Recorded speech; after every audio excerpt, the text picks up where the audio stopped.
ਵਾਹਿਗੁਰੂ जी का खालसा वाहिगुरू जी की फतेह। अकाल चैनल देख रहे साढ़े सारे दर्शकों का मैं अमनप्रीत सिंह स्वागत करदा जी। जिस तरीके दे नाल तुसीं जाणदे ही हो कि श्रोमणी गुरुद्वारा प्रबंधक कमेटी अपने वल्लों कीतियां जा रही सेवावां अते कई विवादित मसलिਆਂ ਦੇ ਕਾਰਨ हमेशा सुर्खियां ਦੇ ਵਿੱਚ ਹੁੰਦੀ है। सेवावां ਦੀ जद करदे आ तद माण महसूस ਹੁੰਦਾ है, जद गल आंदी है किसी तरीके की विवादित गल्लां दी तद ਹੁੰਦਾ है कि ਅਸੀਂ क्यों ना SGPC ਦੇ ਅਧਿਕਾਰੀਆਂ ਨੂੰ, SGPC ਦੇ ਨੁਮਾਇੰਦਿਆਂ ਨੂੰ, ਪ੍ਰਧਾਨਾਂ ਨੂੰ, ਸਕੱਤਰਾਂ ਨੂੰ सवाल क्यों ना करिए। लेकिन जो प्रधान बनाते हैं, सकत्तर जो बनाते हैं, या असीं कह लीए SGPC पूर्ण जद बनती है, वो बनती है कल्ले कल्ले मैंबरां दे सहयोग दे नाल। जेकर असीं किसी SGPC के मैंबर दे नाल गल करन दा मौका मिले तो संगत जी असीं मौका वो गवाईए क्यों। साडे नाल इस वेले स्टूडियो दे विच गुरप्रीत सिंह झब्बर हल्का डिस्ट्रिक्ट मानसा तो हल्का जोगा तो इस वेले मैंबर साडे नाल जुड़े हुए हैं। गुरप्रीत सिंह जी वाहिगुरू जी का खालसा वाहिगुरू जी का खालसा वाहिगुरू जी की फतेह। गुरप्रीत सिंह जी की हाल चाल?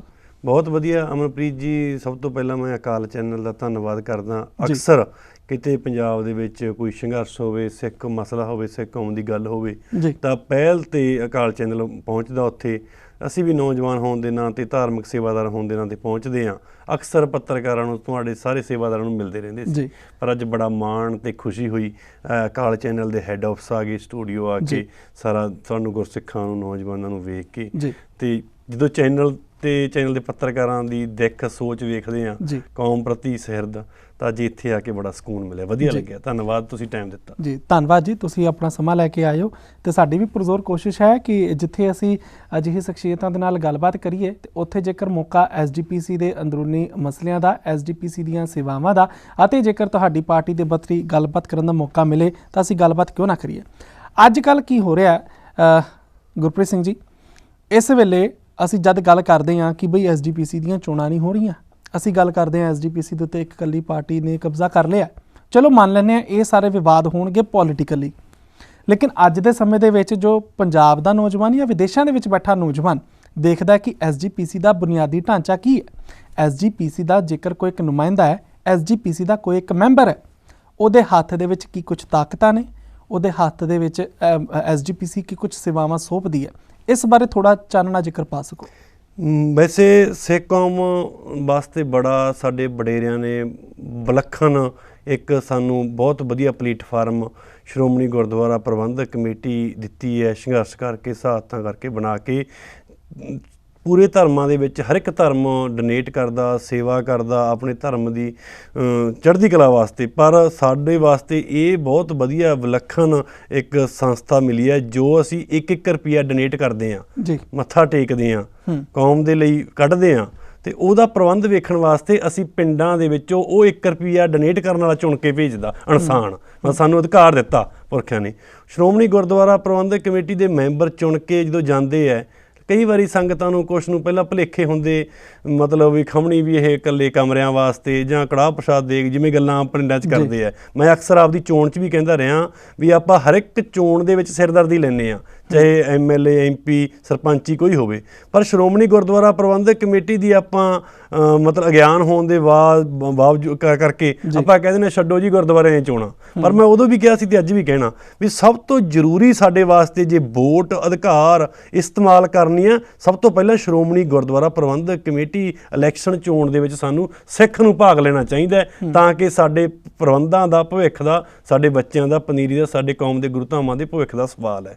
ਸੋ ਮੈਂਬਰ ਜਿੱਥੇ ਸ਼੍ਰੋਮਣੀ ਗੁਰਦੁਆਰਾ ਪ੍ਰਬੰਧਕ ਕਮੇਟੀ ਦੇ ਸਮੁੱਚੇ ਸਕੂਲ, ਕਾਲਜ, ਯੂਨੀਵਰਸਿਟੀਆਂ, ਗੁਰਦੁਆਰਾ ਸਾਹਿਬਾਨ ਦਾ ਪ੍ਰਬੰਧ ਜਾਂ ਸਾਡਾ ਜੋ ਬਜਟ ਹੈ ਉਸ ਦਾ ਮਤਲਬ ਸਮੁੱਚੇ ਹਾਊਸ ਵੱਲੋਂ ਵੇਖ ਰੇਖ ਪ੍ਰਵਾਨਗੀ ਕਰਨੀ, ਉੱਥੇ ਨਾਲ ਹੀ ਮੇਨ ਜੋ ਮੈਂ ਸਮਝਦਾ ਵੱਡਾ ਕਾਰਜ ਹੈ ਜਿਸ ਹਲਕੇ 'ਚੋਂ ਮੈਂਬਰ ਚੁਣ ਕੇ ਆਇਆ, ਜਿਵੇਂ ਮੇਰੇ 53 ਪਿੰਡ ਹੈ, ਉਹ ਪਿੰਡਾਂ ਦੇ ਵਿੱਚ ਕੀ ਤੁਸੀਂ ਜੋ ਸ਼੍ਰੋਮਣੀ ਗੁਰਦੁਆਰਾ ਪ੍ਰਬੰਧਕ ਕਮੇਟੀ ਵੱਲੋਂ ਪ੍ਰਚਾਰਕ ਸਿੰਘ, ਢਾਡੀ ਸਿੰਘ, ਰਾਗੀ ਸਿੰਘ ਧਰਮ ਪ੍ਰਚਾਰ ਵਾਸਤੇ ਦਿੱਤੇ ਹੋਏ ਨੇ ਉਹ ਇਸ ਏਰੀਏ ਦੇ ਵਿੱਚ, ਕੀ ਅਸੀਂ ਪਿੰਡ ਵਾਈਜ਼ ਜੋ ਦੇ ਰਹੇ ਹਾਂ, ਜਾ ਰਹੇ ਨੇ, ਪਹੁੰਚ ਰਹੇ ਨੇ ਉਹ ਪ੍ਰਚਾਰਕਾਂ ਤੇ ਇਲਾਕੇ ਦੀਆਂ ਸੰਗਤਾਂ ਦੀਆਂ ਧਾਰਮਿਕ ਡਿਮਾਂਡਾਂ, ਗਤੀਵਿਧੀਆਂ, ਸਹਿਯੋਗ, ਜਿਵੇਂ ਧਰਮ ਪ੍ਰਚਾਰ ਕਰਨਾ, ਕਿਸੇ ਲਿਟਰੇਚਰ ਦੀ ਲੋੜ ਹੈ ਜਾਂ ਕਿਸੇ ਪਿੰਡ ਨੂੰ ਵੀ ਸਾਡੇ ਠੀਕ ਹੈ ਭਾਈ ਕਥਾ ਕਰਨੀ ਹੈ, ਕੋਈ ਸਿੰਘ ਭੇਜੋ, ਪ੍ਰਚਾਰਕ ਸਿੰਘ ਸ਼੍ਰੋਮਣੀ ਕਮੇਟੀ ਵੱਲੋਂ ਭੇਜੋ ਜਾਂ ਮਤਲਬ ਇਹ ਪ੍ਰਬੰਧ ਮੇਨ ਕੰਮ ਹੈ। ਠੀਕ ਹੈ, ਸਕੂਲ ਕਾਲਜ ਯੂਨੀਵਰਸਿਟੀਆਂ ਗੁਰੂ ਘਰਾਂ ਦਾ ਪ੍ਰਬੰਧ ਵੇਖਣਾ, ਪਰ ਨਾਲ ਆਪਦੇ ਹਲਕੇ ਦੇ ਵਿੱਚ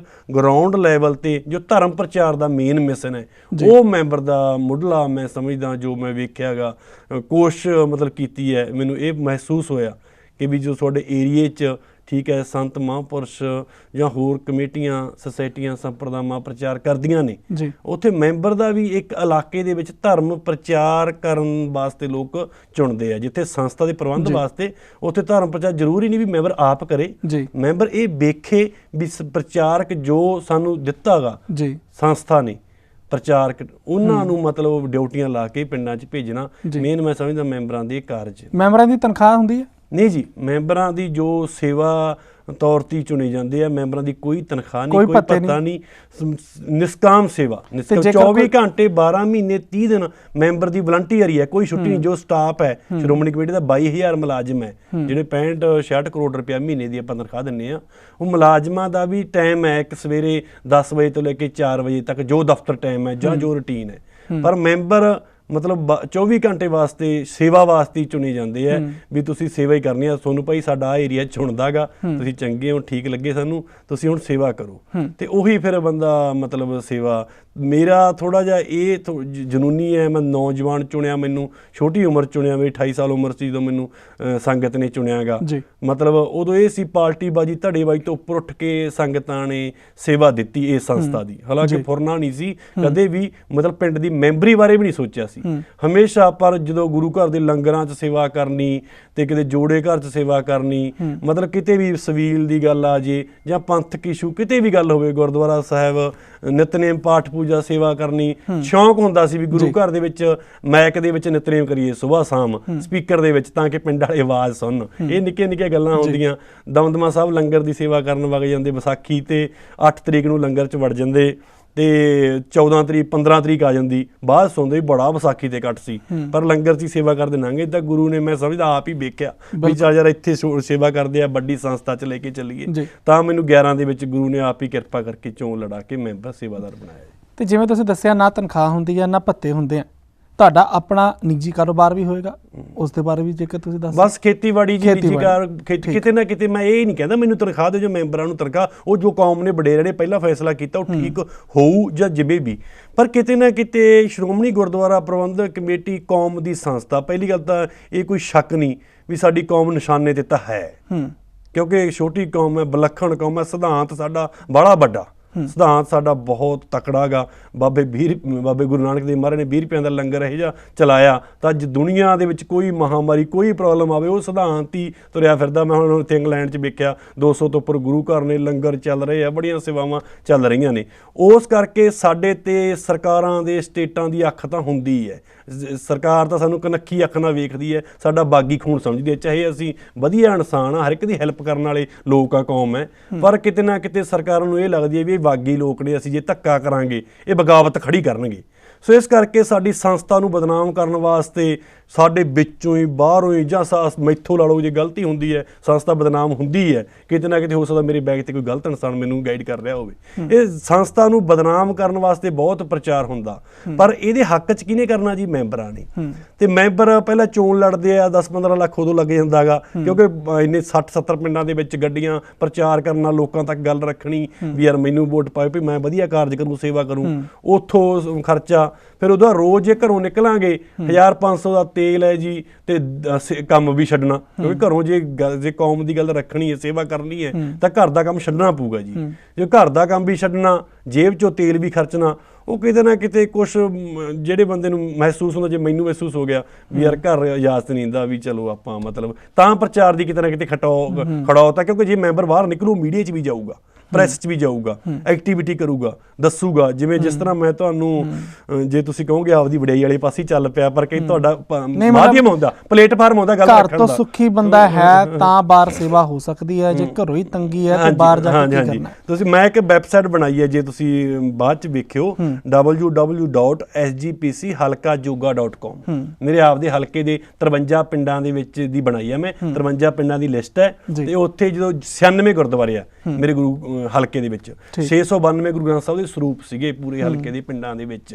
ਉਹ ਜਿਵੇਂ ਪਹਿਲੇ ਜਿਵੇਂ ਇੱਕ ਪਿੰਡ ਦਾ ਕਲਿੱਕ ਕਰੋਗੇ, ਉਹ ਪਿੰਡ ਆ ਗਿਆ, ਉਹ ਪਿੰਡ ਦੇ ਵਿੱਚ 1 2 3 4 ਜਿੰਨੇ ਗੁਰਦੁਆਰੇ ਆ, ਅੱਡੋ ਅੱਡ ਗੁਰਦੁਆਰਾ ਸਾਹਿਬਾਨ ਦੀ ਫੋਟੋ ਆ ਗਈ, ਥੱਲੇ ਗੁਰੂ ਘਰ ਦਾ ਇਤਿਹਾਸ ਆ ਗਿਆ, ਜੇ ਇਤਿਹਾਸਕ ਆ ਜਾਂ ਪਿੰਡ ਦਾ ਕਿਵੇਂ ਵੀ ਹੈ, ਥੱਲੇ ਗ੍ਰੰਥੀ ਦਾ ਨਾਮ, ਮੋਬਾਈਲ ਨੰਬਰ, ਪ੍ਰਧਾਨ ਦਾ, ਖਜ਼ਾਨਚੀ ਦਾ, ਤੇ ਉਹ ਸਾਰਾ। ਬਾਕੀ ਜੋ ਆਪਾਂ ਐਕਟੀਵਿਟੀ ਕਰਦੇ ਆ ਪਿੰਡਾਂ ਵਾਸਤੇ, ਜਿਵੇਂ ਚਲੋ ਲੋੜਵੰਦਾਂ ਨੂੰ ਹੁੰਦੀ ਆ, ਪੰਥ ਦੀ ਸੰਸਥਾ ਗਈ ਹਾਂ ਦਾ ਨਾਰਾ ਮਾਰਨ ਵਾਸਤੇ, ਕਿਸੇ ਜਿਵੇਂ ਕੈਂਸਰ ਪੀੜਤਾਂ ਫੰਡ ਚਲਾਇਆ ਸੀ ਉਦੋਂ, ਤੇ 3 ਕਰੋੜ ਰੁਪਇਆ ਮਾਨਸਾ ਏਰੀਏ 'ਚ ਲਿਆ ਕੇ ਸੰਸਥਾ ਦਾ ਆਪਾਂ ਦਿੱਤਾ ਸੀ, ਭਾਈ ਜੋ ਲੋੜਵੰਦ ਹੈ, ਚਾਹੇ 20,000 ਨਾਲ ਇਲਾਜ ਨਹੀਂ ਹੁੰਦਾ, ਪਰ ਕੌਮ ਦੀ ਸੰਸਥਾ ਵੱਲੋਂ ਹਾਂ ਦਾ ਨਾਰਾ ਵੀ ਭਾਈ ਤੈਨੂੰ ਇਹ ਚਲੋ ਅਸੀਂ ਤੇਰੇ ਨਾਲ ਖੜੇ ਆ। ਅਸੀਂ ਹੋਰ ਬੱਚਿਆਂ ਦੀਆਂ ਫੀਸਾਂ ਵਾਸਤੇ ਜਾਂ ਜੋ ਲੋੜਵੰਦਾਂ ਨੂੰ, ਤੇ ਨਾਲ ਹੀ ਜਿਵੇਂ ਗੱਤਕੇ ਦਾ ਸਮਾਨ ਦਿੰਦੇ ਆ ਵੀ ਗੱਤਕਾ ਸਿੱਖਣ, ਮਾਰਸ਼ਲ ਆਰਟਸ ਕੌਮ ਆਪਣੀ ਸਾਡੀ ਗੇਮ ਹੈ, ਅਸੀਂ ਬਾਜਾ ਜੋੜੀ ਲਿਆ ਕੇ, ਭਾਂਡੇ, ਲਾਇਬ੍ਰੇਰੀ, ਜੋ ਪ੍ਰਕਾਸ਼ਨਾਮੇ ਦਾ ਸੈੱਟ ਹੈ, ਕਿਤਾਬਾਂ ਉਹ ਦਿੰਦੇ ਆ। ਚੰਦੋਆ ਸਾਹਿਬ ਜੋ ਵੀ ਮਤਲਬ ਜੋ ਹੁੰਦਾ ਕੋਸ਼ਿਸ਼ ਹੈ ਮੇਰੀ ਉਹ ਲੈ ਕੇ ਆਉਣੇ ਆ ਉੱਥੋਂ, ਤਾਂ ਕਿ ਆਪਦੇ ਹਲਕੇ ਦੇ ਵਿੱਚ ਲੋਕਾਂ ਨੂੰ ਦੇਈਏ, ਮਤਲਬ ਫਿਰ ਮੈਂ ਚਾੜ ਦਿੰਦਾ ਨੋਟ ਵਾਸਤੇ। ਦੂਜੀ ਗੱਲ ਜੋ ਸ਼ਾਇਦ ਤੁਸੀਂ ਕਵਰ ਵੀ ਤੁਹਾਡਾ ਆਪਣੇ ਚੈਨਲ ਨੇ ਬਹੁਤ ਵਾਰੀ ਕੀਤਾ, ਲਾਈਵ ਚਲਾਇਆਗਾ ਮੇਰਾ ਸਮਾਗਮ, ਤੇ ਇਹ 1 ਜੂਨ ਤੋਂ ਲੈ ਕੇ 30 ਜੂਨ ਤੱਕ ਅਸੀਂ ਗੁਰਮਤਿ ਕੈਂਪ ਲਾਉਣੇ ਹੁੰਦੇ ਹਾਂ ਸ਼੍ਰੋਮਣੀ ਕਮੇਟੀ ਹਲਕਾ ਜੋਗਾ 'ਚ। ਇਹ 2015 ਤੋਂ ਸ਼ੁਰੂ ਕੀਤਾ ਸੀ, ਬੀਬੀ ਹਰਸਿਮਰਤ ਕੌਰ ਬਾਦਲ ਨੇ ਮੈਨੂੰ ਸੁਝਾਅ ਦਿੱਤਾ ਸੀ ਵੀ ਜਿਵੇਂ ਤੁਸੀਂ ਹੁਣ ਦੇ ਦਿਓ, ਕਹਿ ਦਿਓ ਵੀ ਮੈਂਬਰ ਹੋ ਕੀ ਕਰਦੇ ਹੋ ਭਾਈ, ਵੀ ਆਹ ਕਰਦੇ ਆ ਜੀ। ਉਹ ਕਹਿੰਦੇ ਵੀ ਤੁਸੀਂ ਜੂਨ 'ਚ ਆ ਬੱਚੇ ਵਿਹਲੇ ਹੁੰਦੇ ਆ, ਤੁਸੀਂ ਗੁਰਦੁਆਰਾ ਸਾਹਿਬ ਸੱਦ ਕੇ ਪਿੰਡ ਦੇ ਬੱਚੇ ਉੱਥੇ ਗੁਰਮਤਿ ਦੀਆਂ ਕਲਾਸਾਂ ਲਾ ਲਿਆ ਕਰੋ। ਮੈਨੂੰ ਵਧੀਆ ਲੱਗੀ ਗੱਲ, ਮੈਂ ਪਿੰਡਾਂ 'ਚ ਗਿਆ, ਸਮੁੱਚੀਆਂ ਕਮੇਟੀਆਂ ਨੂੰ ਮਿਲਿਆ, ਗ੍ਰੰਥੀ ਸਿੰਘਾਂ ਨੂੰ ਮਿਲਿਆ। ਕੇਰਾਂ ਥੋੜ੍ਹਾ ਜਿਹਾ ਵਹਿਮ ਸ਼ੱਕ ਹੁੰਦਾ ਹੀ ਹੈ ਵੀ ਆ ਠੀਕ ਹੈ ਸਿਆਸਤ ਕਰਨ ਆ ਗਿਆ, ਵੀ ਇਹ ਲੀਡਰ ਬਣਨਾ ਚਾਹੁੰਦਾ, ਚਲੋ ਮੈਂਬਰ ਤਾਂ ਬਣਾਈ ਤਾਂ ਸੇਵਾਦਾਰ, ਲੋਕਾਂ ਨੂੰ ਹੁੰਦਾ ਹੀ ਹੈ ਵੀ ਸਿਆਸਤ ਕਰਦਾ। 15 ਤੋਂ ਮੈਂ ਸ਼ੁਰੂ ਕੀਤਾ ਸੀਗਾ, 60 ਪਿੰਡ ਗੁਰੂ ਘਰਾਂ 'ਚ ਲਾਇਆ ਸੀ, 53 ਪਿੰਡਾਂ 'ਚ 60 ਗੁਰੂ ਘਰਾਂ 'ਚ ਕੈਂਪ ਲਾਉਣੇ ਹੁੰਦੇ ਆ ਅਸੀਂ। ਉਸ ਕਿਸੇ ਪਿੰਡ 'ਚ 50 ਬੱਚੇ, ਗੁਰੂ ਘਰ 'ਚ ਕਿਸੇ 100 ਬੱਚੇ, ਕਿਸੇ 10, 4500 ਬੱਚਾ ਪਹਿਲੀ ਵਾਰ ਸ਼ੁਰੂ ਹੋਇਆ ਸੀ, ਹੁਣ 3500 ਤੋਂ ਉੱਪਰ ਹੀ ਹੁੰਦਾ ਗਾ, ਕਿਉਂਕਿ 8 ਸਾਲ ਹੋ ਗਏ, 9 ਸਾਲ ਲਗਾਤਾਰ ਲਾਉਂਦਿਆਂ ਨੂੰ। ਮਤਲਬ ਬੱਚਿਆਂ ਦੀ ਅਸੀਂ ਰਜਿਸਟ੍ਰੇਸ਼ਨ ਕਰਦੇ ਹਾਂ ਪਿੰਡ ਵਾਈਜ਼, ਮਤਲਬ ਪਹਿਲੀ ਤੋਂ ਲੈ ਕੇ 6ਵੀਂ ਤੱਕ ਕਲਾਸ, 6ਵੀਂ ਤੋਂ +2, ਉਦੋਂ ਬਾਅਦ ਓਪਨ। ਉਹ ਬੱਚਿਆਂ ਦੀ ਰਜਿਸਟ੍ਰੇਸ਼ਨ ਕਰਕੇ ਅਸੀਂ ਪੜ੍ਹਾ ਕੇ ਸ਼੍ਰੋਮਣੀ ਕਮੇਟੀ ਵੱਲੋਂ ਪ੍ਰਚਾਰਕ ਸਿੰਘ ਲੈ ਲੈਂਦੇ ਹਾਂ ਨਾਲ ਹੈਲਪ ਵਾਸਤੇ, ਮਤਲਬ 10 12 15 ਮੁੰਡੇ ਜਾਂ ਆਮ ਮੁੰਡੇ ਵੀ ਜੋ ਮੁਲਾਜ਼ਮ ਨੇ, ਕੋਈ ਕਲਰਕ ਹੈ, ਕੋਈ ਹੈਲਪਰ ਹੈ, ਕੋਈ ਸੇਵਾਦਾਰ ਹੈ, ਉਹ ਵੀ ਧਰਮ ਬਾਰੇ ਤਾਂ ਗਿਆਨ ਰੱਖਦੀ ਨੇ। ਆਓ ਗੁਰ ਇਤਿਹਾਸ ਜਾਣੀ ਕਿਤਾਬ ਪੜ੍ਹਾਉਣੇ ਆ, ਫਿਰ ਉਹਦੇ ਵਿੱਚੋਂ ਅਸੀਂ ਪਿੰਡ ਵਾਈਜ਼ ਪੇਪਰ ਲੈਂਦੇ ਹਾਂ ਜੀ। ਉਹ ਬੱਚਿਆਂ ਤੋਂ ਪੇਪਰ ਲੈ ਕੇ ਜਿਵੇਂ 3 ਕੈਟਾਗਰੀ 'ਚੋਂ 9 ਬੱਚੇ ਆ ਗਏ, ਤੇ ਇਹਦੇ ਵਿੱਚੋਂ 650 ਤੋਂ ਉੱਪਰ ਬੱਚਾ ਹੋ ਜਾਂਦਾ ਗਾ 60 ਕੈਂਪਾਂ ਦੇ ਵਿੱਚੋਂ। ਉਹ ਜਿੱਥੇ ਅਸੀਂ ਪੂਰੇ 4500 ਬੱਚੇ ਨੂੰ ਇੱਕ ਥਾਂ ਬੁਲਾ ਕੇ ਲਾਸਟ ਤੇ ਮੈਡਲ ਤੇ ਸਰਟੀਫਿਕੇਟ ਦੇ ਕੇ ਸਨਮਾਨ ਕਰਦੇ ਆ। ਉੱਥੇ ਜਿਹੜੇ 9-9 ਬੱਚੇ ਪਿੰਡਾਂ 'ਚੋਂ ਨਿਕਲੇ ਹੁੰਦੇ ਆ, 550 ਬੱਚਾ, ਉਹਨਾਂ ਦਾ ਪੇਪਰ ਲੈਂਦੇ ਆ। ਮੇਰਾ ਕਹਿਣ ਦਾ ਭਾਵ ਜੀ, ਮੈਂ ਲੰਮੀ ਗੱਲ ਕਰੀ ਜਾਂਦਾ, ਤੇ ਉਹ 4500 ਦੇ ਵਿੱਚੋਂ ਅਸੀਂ 9 ਬੱਚੇ ਕੱਢ ਲੈਂਦੇ ਆ ਵੀ ਇਹਨਾਂ ਨੇ ਫਿਰ ਉਹਨੂੰ ਸਟੇਜ ਤੋਂ ਵੱਡੀ ਸ਼ਖਸੀਅਤ ਸ੍ਰੀ ਅਕਾਲ ਤਖਤ ਸਾਹਿਬ ਦੇ ਜਥੇਦਾਰ ਗਿਆਨੀ ਹਰਪ੍ਰੀਤ ਸਿੰਘ, ਜੋ ਤਖਤ ਸ੍ਰੀ ਦਮਦਮਾ ਸਾਹਿਬ ਦੇ ਜਥੇਦਾਰ ਨੇ, ਸਾਬਕਾ ਜਥੇਦਾਰ ਅਕਾਲ ਤਖਤ ਸਾਹਿਬ, ਉਹ ਆਉਂਦੇ ਨੇ ਕਿਉਂਕਿ ਨੇੜੇ ਆ ਸਾਡੇ, ਜਾਂ ਸ਼੍ਰੋਮਣੀ ਕਮੇਟੀ ਦੇ ਪ੍ਰਧਾਨ ਸਾਹਿਬਾਨ, ਇਸ ਧਾਰਮਿਕ ਸ਼ਖਸੀਅਤ ਆ ਕੇ ਬੱਚਿਆਂ ਨੂੰ ਸਨਮਾਨ ਕਰਦੀ ਹੈ। ਨਾਲੇ ਉਹ 4500 ਬੱਚੇ ਜਿਹੜਾ ਸਿੱਖਿਆ ਹੁੰਦਾ ਮਹੀਨੇ 'ਚ ਪਿੰਡਾਂ 'ਚ, ਉਹ ਸਟੇਜ ਤੇ ਵੀ ਮਤਲਬ ਜੋ ਗੁਰਮਤਿ ਸਿੱਖਿਆ ਸਵਾਲ ਜਵਾਬ ਉਹ ਕਰਦੇ ਹੈਗੇ।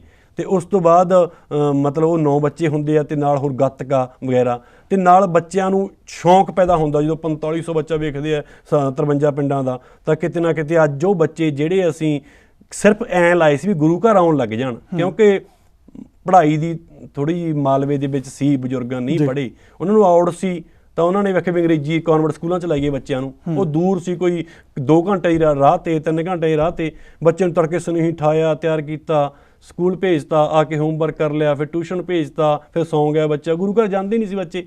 ਇਹ ਮਹੀਨਾ ਅਸੀਂ ਕੋਸ਼ਿਸ਼ ਕੀਤੀ ਗੁਰੂ ਘਰ 'ਚ ਕਿਰਾਉਣ ਲਾਈਏ, ਤੇ ਉਹ ਸਾਡਾ ਵਧੀਆ ਮਤਲਬ ਲੱਗਿਆ। ਮੈਨੂੰ ਜਾਪ ਰਿਹਾ ਕਿ ਤੁਸੀਂ ਜਿੰਨੇ ਕੰਮ ਕੀਤੇ ਨੇ ਬਤੌਰ ਨੌਜਵਾਨ, ਤੁਸੀਂ ਬਿਹਤਰੀ ਦੇ ਲਈ ਆਪਣੇ ਪਿੰਡਾਂ ਦੇ ਆਪਣੇ ਹਲਕੇ ਦੇ ਵਿੱਚ ਵਿਕਾਸ ਦੇ ਕੰਮ ਕੀਤੇ ਨੇ।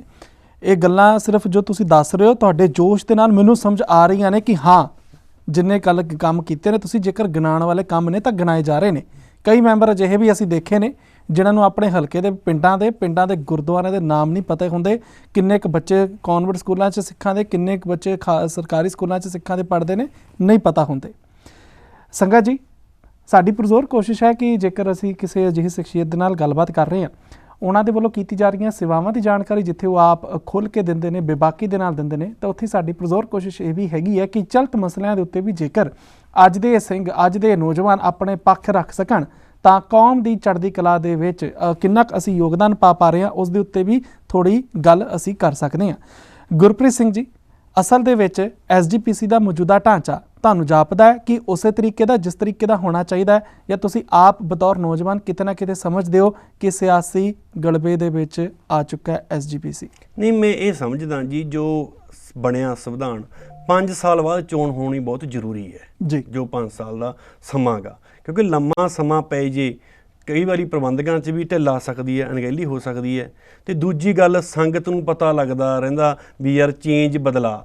ਤੀਜੀ, ਮੈਂ ਇਹ ਨੌਜਵਾਨਾਂ ਨੂੰ ਬੇਨਤੀ ਕਰਦਾ ਵੀ ਵੱਡੀ ਗਿਣਤੀ 'ਚ ਆਪਾਂ ਉਹ ਨੌਜਵਾਨ ਅੱਗੇ ਆਈਏ ਜੋ ਜਨੂੰਨ ਰੱਖਣ। ਕਈ ਵਾਰੀ ਪਾਰਟੀਆਂ ਵੱਲੋਂ ਸਾਨੂੰ ਟਿਕਟ ਮਿਲ ਜਾਂਦੀ ਹੈ, ਪਾਰਟੀ ਦੇ ਨਾਂ 'ਤੇ ਜਿੱਤ ਜਾਂਦੇ ਆ, ਫਿਰ ਅਸੀਂ ਉਹਨੇ ਜਨੂੰਨ ਜਜ਼ਬੇ ਨਾਲ ਕੰਮ ਨਹੀਂ ਕਰਦੇ, ਜਿਵੇਂ ਹੁਣ ਤੁਸੀਂ ਕਹੀ ਹੈ ਵੀ ਕੁਛ। ਪਰ ਕੋਸ਼ਿਸ਼ ਹੈ ਵੀ ਕੌਮ ਦੀ ਸੰਸਥਾ ਵਧੀਆ ਪ੍ਰਬੰਧ, ਵਧੀਆ ਢਾਂਚੇ। ਹਰਜਿੰਦਰ ਸਿੰਘ ਧਾਮੀ ਪ੍ਰਧਾਨ ਸ਼੍ਰੋਮਣੀ ਕਮੇਟੀ, ਤੁਸੀਂ ਵੇਖਿਆ ਬੜੇ ਦਿਨ ਰਾਤ ਜਜ਼ਬੇ ਨਾਲ ਚੱਲਣ ਵਾਲੇ ਨੇ। ਚਲੋ ਮੌਜੂਦਾ ਵਾਲੇ ਤਾਂ ਚੱਲ ਰਹੇ ਨੇ, ਲੇਕਿਨ ਤੁਸੀਂ ਜਿਵੇਂ ਜ਼ਿਕਰ ਕੀਤਾ ਕਿ ਹਰ 5 ਸਾਲ ਬਾਅਦ ਹੋਣੀ ਚਾਹੀਦੀ ਹੈ। ਅਵਤਾਰ ਸਿੰਘ ਮੱਕੜ ਦੇ ਸਮੇਂ ਉਹ ਚੋਣ ਨਹੀਂ ਹੋਈ, ਜਵਾਬਦੇਹੀ ਉਹਨਾਂ ਦੀ ਸੀ। ਉਹਨਾਂ ਨੇ ਪਾਰਟੀ ਦੇ ਪ੍ਰਧਾਨ ਦੇ ਉੱਤੇ ਗੱਲਾਂ ਕੀਤੀਆਂ। ਪਾਰਟੀ ਦੇ ਪ੍ਰਧਾਨ ਦਾ ਕਹਿਣਾ ਸੀ ਸੰਵਿਧਾਨਕ ਢਾਂਚਾ ਜੀ ਕੇਂਦਰ ਕਰੇਗਾ। ਉਸ ਵੇਲੇ ਕੇਂਦਰ ਦੇ ਵਿੱਚ ਆ ਚੁੱਕੀ ਸੀ ਭਾਜਪਾ ਦੀ ਸਰਕਾਰ, ਉਹ ਵੀ ਕਰਵਾ ਸਕਦੇ ਸੀ, ਮਾਮਲਾ ਹਾਈ ਕੋਰਟ ਦੇ ਵਿੱਚ ਚਲ ਜਾਂਦਾ ਹੈ। ਲੇਕਿਨ ਹਾਲੇ ਤੱਕ ਇਹ ਚੋਣਾਂ ਨਾ ਹੋਣਾ, ਕਿਤੇ ਨਾ ਕਿਤੇ ਤੁਹਾਨੂੰ ਨਹੀਂ ਲੱਗਦਾ ਕਿ ਮੌਜੂਦਾ ਮੈਂਬਰਾਂ ਦੀ ਸਾਖ ਦੇ ਉੱਤੇ ਵੀ ਸਵਾਲ ਆ ਜਾਂਦਾ ਹੈ ਕਿ ਖੌਰੇ ਕੀ ਇਹਨਾਂ ਨੂੰ ਨਹੀਂ ਪਤਾ ਕਿ ਅਗਲੀ ਵਾਰ ਇਹਨਾਂ ਨੇ ਜਿੱਤਣਾ ਹੈ? ਇਹ ਅੱਜ ਕਿਉਂ ਨਹੀਂ ਪਾਰਟੀ ਤੇ ਦਬਾਅ ਪਵਾ ਕੇ ਚੋਣਾਂ ਕਰਵਾਉਣ ਦੇ ਲਈ ਚਿੱਠੀ ਪੱਤਰ ਦਾ ਸਹਾਰਾ ਲੈਂਦੇ ਕਾਨੂੰਨੀ? ਨਹੀਂ, ਮੈਂਬਰ ਦੇ ਨਹੀਂ, ਇਹੀ ਸਟੇਟ ਦੀ ਰਣਨੀਤੀ ਹੈ ਵੀ ਨਾਲੇ ਚੋਣ ਨਹੀਂ ਕਰਾ ਰਹੀ। ਇਹ 'ਚ ਕਿਤੇ ਨਾ ਕਿਤੇ ਜਿਵੇਂ ਸੰਗਤਾਂ ਦੇ ਮਨਾਂ 'ਚ ਗਿਲੇ ਆ ਵੀ ਇਹ ਮੈਂਬਰ ਹੀ ਨਹੀਂ ਕਰਾ ਰਹੇ। ਮੈਂ ਸਮਝਦਾ ਮੈਂਬਰ ਦਾ ਨਹੀਂ ਕਿਤੇ, ਫਿਰ ਤਾਂ ਜੇ ਮੈਂਬਰ ਚਾਹੁਣ ਫਿਰ ਤਾਂ ਮੈਂਬਰ ਚੋਣ ਹੋਣ ਹੀ ਨਾ ਦੇਣ। ਇਹ ਕਰਾਉਣਾ ਭਾਰਤ ਸਰਕਾਰ ਨੇ। ਭਾਰਤ ਸਰਕਾਰ ਨੇ ਪਹਿਲਾਂ ਤੁਹਾਨੂੰ ਜਿਵੇਂ ਆਪ ਦੱਸ ਕੇ ਹਟੇ ਹੋ ਵੀ ਅਵਤਾਰ ਸਿੰਘ 11 'ਚ ਅਸੀਂ 18 ਸਤੰਬਰ 2011 'ਚ ਮੈਂਬਰ ਤਾਂ ਬਣ ਗਏ, ਪਰ ਸਟੇ ਕਰਤੀ। ਜਿਹੜੀ ਪਾਰਲੀਮੈਂਟ ਇਹ ਦੇਸ਼ ਆਜ਼ਾਦ ਹੋਣ ਤੋਂ ਪਹਿਲਾਂ ਆਜ਼ਾਦ ਹੋਈ ਹੈ ਜੀ, 47 ਚ ਦੇਸ਼ ਆਜ਼ਾਦ ਹੋਇਆ, 20 ਚ ਆਜ਼ਾਦ ਹੋਈ, 25 ਚ ਐਕਟ ਬਣਿਆ। ਉਹ ਸੰਸਥਾ ਨੂੰ ਦੀ ਚੁਣੀ ਹੋਈ ਨੁਮਾਇੰਦਾ ਬੋਡੀ ਨੂੰ ਸਟੇ ਕਰਤਾ ਸੁਪਰੀਮ ਕੋਰਟ ਨੇ, ਤੇ ਜੋ ਚੱਲ ਰਿਹਾ 15 ਮੈਂਬਰੀ ਐਗਜ਼ੈਕਟਿਵ ਉਹ ਨੋਮੀਨੇਟ ਕਰਤੀ। ਇਹ 17 ਚ ਜਾ ਕੇ ਫੈਸਲਾ ਹੋਇਆ। ਕੋਸ਼ਿਸ਼ਾਂ ਹੁੰਦੀ ਨੇ, ਪੰਜਾਬ ਸਰਕਾਰ ਦੀ ਹੱਕ ਬਣਦਾ, ਪਹਿਲਾਂ ਉਦੋਂ ਅਕਾਲੀ ਦਲ ਦੀ ਸੀ, ਉਹਨਾਂ ਨੇ ਮਨਮੋਹਨ ਸਿੰਘ ਦੀ ਸਰਕਾਰ ਸੀ, ਤੁਹਾਨੂੰ ਪਤਾ ਹੀ ਹੈ ਫੈਸਲਾ ਜੋ ਐਕਟ ਸੀਗਾ, ਸੈਂਟਰ ਸਰਕਾਰ ਨੇ ਐਕਟ ਮੰਗਿਆ ਵੀ ਕਾਨੂੰਨ, ਤਾਂ ਉਹ ਜੋ ਨੋਟੀਫਿਕੇਸ਼ਨ ਹੋਇਆ ਸੀ ਸਿਰਫ 6 ਮਹੀਨਿਆਂ ਵਾਸਤੇ 2002 'ਚ ਹੋਇਆ ਸੀਗਾ। ਸੋ ਇਸ ਕਰਕੇ ਉਸ ਤੋਂ ਬਾਅਦ ਮਤਲਬ ਦੁਬਾਰੇ ਕਾਨੂੰਨ ਐਕਟ 2000 ਜਦੋਂ ਬੀਜੇਪੀ ਸਰਕਾਰ ਆ ਗਈ ਸੀ 14 'ਚ, ਫਿਰ ਇਹ ਜਾ ਕੇ ਪਾਰਲੀਮੈਂਟ ਦੇ ਵਿੱਚ ਇਹ ਨਵਾਂ ਐਕਟ ਕਾਨੂੰਨ ਸਹਿਜਧਾਰੀ ਵਾਲਾ ਇਹ ਬਣਿਆ, ਤਾਂ ਜਾ ਕੇ ਫੈਸਲਾ ਹੋਇਆ। ਤਾਂ ਨਵੰਬਰ ਦੇ ਵਿੱਚ 16 'ਚ ਜਾ ਕੇ ਚੋਣ ਦੁਬਾਰੇ ਅਸੀਂ ਸਾਡਾ ਹਾਊਸ ਬੈਠਿਆ, ਅਜਲਾਸ ਬੈਠਿਆ, ਪਹਿਲਾਂ ਅਸੀਂ ਪ੍ਰਧਾਨ ਚੁਣਿਆ ਆਪਣਾ, ਤੇ ਉਸ ਤੋਂ ਬਾਅਦ ਪ੍ਰਧਾਨ ਚੁਣਿਆ ਆਪਣਾ। ਤੇ ਗੱਲਾਂ ਦੀ ਕਿ ਸੁਖਬੀਰ ਸਿੰਘ ਬਾਦਲ ਪ੍ਰਧਾਨ ਚੁਣਦੇ ਨੇ? ਨਹੀਂ ਜੀ। ਤੁਸੀਂ ਪਾਉਂਦੇ ਹੋ ਵੋਟ?